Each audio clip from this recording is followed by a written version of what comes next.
इस वीडियो के बाद आप एसोसिएटिव एरे और मल्टी डिमेंशनल एरे को एक्सप्लेन कर पाएंगे। चलिए टाइप्स ऑफ एरे पर अपना डिस्कशन कंटिन्यू करते हैं। एसोसिएटिव एरेज में स्ट्रिंग्स या टेक्स्ट होते हैं एज देयर इंडिसेस। ये एरेज पर्टिकुलरली तब यूज होते हैं जब इंडिसेस और वैल्यूज के साथ उनकी एसोसिएशन वैल्यूज से ज्यादा इंपॉर्टेंट होती है। फॉर एग्जाम्पल, यहाँ पर लेफ्ट साइड में हमारे पास यूएस प्रेसिडेंट्स के नेम्स हैं और राइट साइड में वो ईयर्स हैं जब वो पहली बार इलेक्ट हुए थे। अब अगर हम सिर्फ वैल्यूज यानी ईयर्स को स्टोर करेंगे तो इंफॉर्मेशन लेस सिग्निफिकेंट लगेगी। तो यहाँ पर इंडिसेस इंपॉर्टेंट हैं, जिनका मतलब है प्रेसिडेंट्स के नेम्स जो इंफॉर्मेशन को यूजफुल और कंप्लीट बनाते हैं।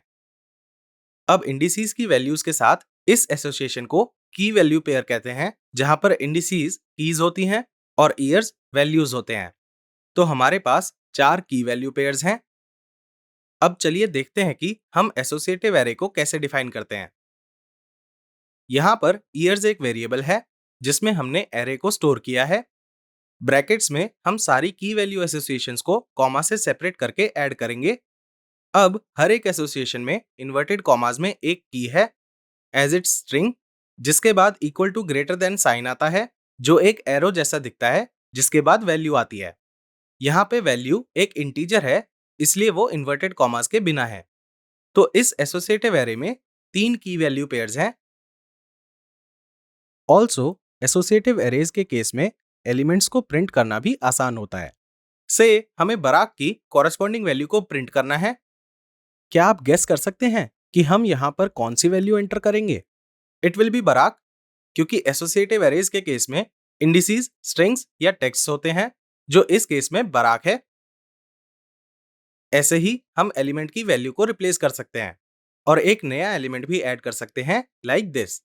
ये बिल्कुल वैसे ही काम करता है जैसे हमने न्यूमेरिक इंडेक्स्ड एरे के केस में देखा था, और इसमें डिफरेंस सिर्फ इंडिसेस में है। और हम इस एरे को एलिमेंट बाय एलिमेंट भी डिफाइन कर सकते हैं लाइक दिस। एसोसिएटिव एरेज के केस में सारे एलिमेंट्स को प्रिंट करने के लिए हम फॉर ईच लूप को यूज कर सकते हैं लाइक दिस। अब आपका टास्क है इस कोड को रन करके खुद इसका आउटपुट ऑब्जर्व करना। Next we have a multi dimensional array. ये एरेज के एरे होते हैं, जिसका मतलब है कि इसमें एरे का हर एक एलिमेंट एक एरे होगा। ये एरेज कुछ भी हो सकते हैं, जैसे इंटीजर, स्ट्रिंग या फिर कोई दूसरा टाइप, लेकिन एक दूसरे का कॉम्बिनेशन नहीं हो सकते। चलिए देखते हैं कि इस एग्जाम्पल की हेल्प से हम मल्टी डायमेंशनल एरे को कैसे डिफाइन कर सकते हैं। सपोज हमें 3 डिफरेंट स्टूडेंट्स के वेरियस सब्जेक्ट्स के लिए मार्क्स स्टोर करने हैं। तो यहाँ पर एक एरे में हम 3 सब्जेक्ट्स के मार्क्स स्टोर करेंगे।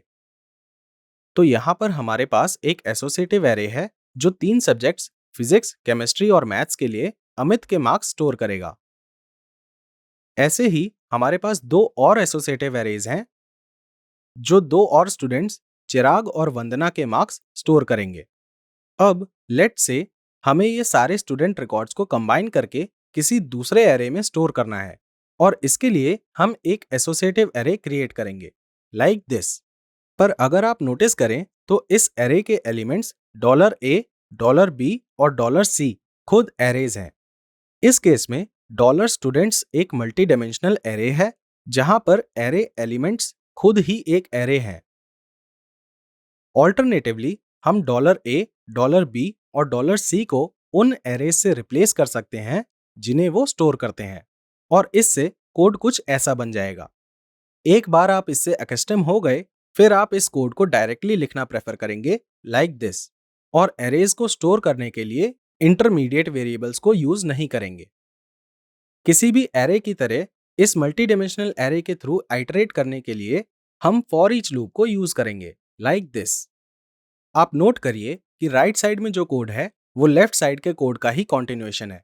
यहाँ पर $students एरे में 3 एलिमेंट्स हैं, जिसका मतलब है कि लूप 3 बार रन करेगा और हर एक आइटरेशन में ये एक की वैल्यू एसोसिएशन को पिक करेगा और की को फर्स्ट वेरिएबल पे असाइन करेगा जो कि $student है, और वैल्यू को सेकंड वेरिएबल पे असाइन करेगा जो $subjects है। तो पहली आइटरेशन के लिए $student में अमित होगा और $subjects में अमित से एसोसिएटेड एरे होगा। अब सेकेंड आइट्रेशन के लिए डॉलर स्टूडेंट्स में चिराग होगा और डॉलर सब्जेक्ट्स में चिराग से एसोसिएटेड एरे होगा, और ऐसे ही थर्ड आइट्रेशन के लिए भी होगा। इंटरेस्टिंगली इन तीनों आइट्रेशंस में डॉलर सब्जेक्ट्स की वैल्यूज खुद एरेज हैं। तो डॉलर सब्जेक्ट्स एरे के थ्रू आइट्रेट करने के लिए हमें दूसरा फॉर ईच लूप यूज करना होगा। अब क्योंकि इस एरे में 3 एलिमेंट्स हैं, ये लूप भी 3 बार रन करेगा और यहाँ पर हर एक आइट्रेशन में ये एक की वैल्यू एसोसिएशन को पिक करेगा और की को फर्स्ट वेरिएबल पे असाइन करेगा जो कि डॉलर सब्जेक्ट है, और वैल्यू को सेकंड वेरिएबल पे असाइन करेगा जो डॉलर मार्क है। तो अमित के लिए फर्स्ट आइट्रेशन में डॉलर सब्जेक्ट होगा फिजिक्स और डॉलर मार्क होगा 77। सेकंड आइट्रेशन के लिए डॉलर सब्जेक्ट होगा केमिस्ट्री और डॉलर मार्क होगा 86, and so on and so fourth. तो एक बार ये एरे आइट्रेशन कंप्लीट हो जाएगा, फिर ये इस लूप से बाहर आ जाएगा और आउटर लूप के नेक्स्ट आइट्रेशन पे चला जाएगा, और फिर चिराग के लिए इनर लूप वैसे ही कंटिन्यू होगा जैसा कि हमने अभी एक्सप्लेन किया था, एंड सो ऑन फॉर वंदना। इसे नेस्टेड लूप कहते हैं, a loop inside another loop. Outer loop 3 bar run करेगा क्योंकि आउटर एरे में 3 एलिमेंट्स हैं, और आउटर एरे के हर एक एलिमेंट के लिए इनर लूप 3 बार रन करेगा। So technically inner loop 3 into 3 times run करेगा। किसी भी मल्टी डायमेंशनल एरे के लिए उसके एलिमेंट्स को एक्सेस करने के लिए हम नेस्टेड लूप को यूज करते हैं। अब हम इस टॉपिक के एंड पर पहुंच चुके हैं, तो चलिए types of array, that is numeric indexed array और एसोसिएटिव एरे के डिफरेंसेस को समराइज करते हैं। First, numeric indexed array same type की इंफॉर्मेशन का कलेक्शन होता है, whereas associative array pairs of information का कलेक्शन होता है। नेक्स्ट, न्यूमेरिक इंडेक्स्ड एरे में जिस ऑर्डर में हम इंफॉर्मेशन को प्रेजेंट करते हैं वो इंपॉर्टेंट होता है। एसोसिएटिव एरे के केस में इंफॉर्मेशन के पेयर के बीच का एसोसिएशन इंपॉर्टेंट होता है। नेक्स्ट, न्यूमेरिक इंडेक्स्ड और एसोसिएटिव एरे को डिफाइन करने का तरीका काफी अलग होता है। न्यूमेरिक इंडेक्स्ड एरे के केस में हम न्यूमेरिक इंडेक्स को यूज करके एरे के किसी भी एलिमेंट को एक्सेस कर सकते हैं, और एसोसिएटिव एरे में हम की इंडेक्स को यूज करके एरे के किसी भी एलिमेंट को एक्सेस कर सकते हैं। ये की इंडेक्स स्ट्रिंग फॉर्मेट में होता है। लास्टली, न्यूमेरिक इंडेक्स्ड एरे और एसोसिएटिव एरे के थ्रू लूप करने का तरीका भी अलग अलग होता है। So that was all about arrays. Up next is a quiz. All the best.